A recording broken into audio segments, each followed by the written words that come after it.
Et puis un peu de mode et culture avant de baisser les rideaux de ce journal. L'exposition photo sur les crises des malnutrition et les choléra a quitté le centre Wallonie-Bruxelles de Kinshasa pour la place du 30 juin à la gare centrale. Les photos proposées qui donnent absolument à voir sont réalisées par l'UNICEF RDC en collaboration avec le ministère du Genre. Découvrons ces clichés dans ce reportage.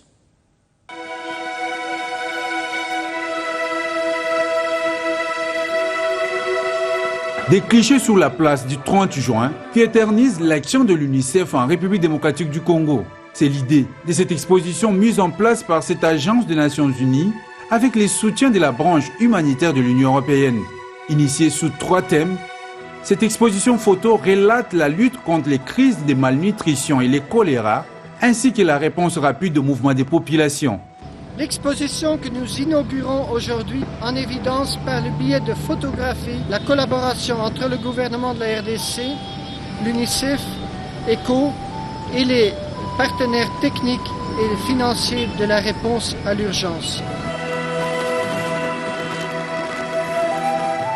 Une réalisation qui s'est notamment penchée sur un aperçu des conflits armés récurrents qui affectent la RDC, dont l'une des conséquences et les déplacements de près de 2,7 millions de personnes. Un chiffre inquiétant dont la moitié constitue des enfants.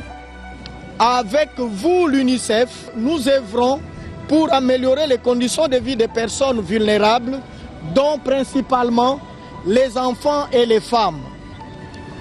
Ainsi, en ce jour mémorable, le gouvernement salue l'engagement de l'UNICEF car ce partenariat contribue à l'amélioration de la qualité de vie des enfants et des femmes.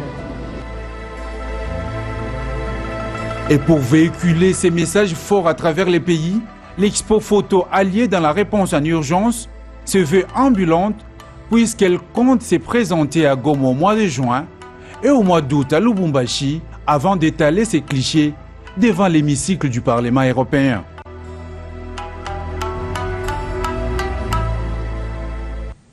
Et voilà qui boucle la boucle. Vous étiez des milliers, voire de millions à nous suivre de par le monde. Merci de votre fidélité et excellente suite de programme sur BioOne.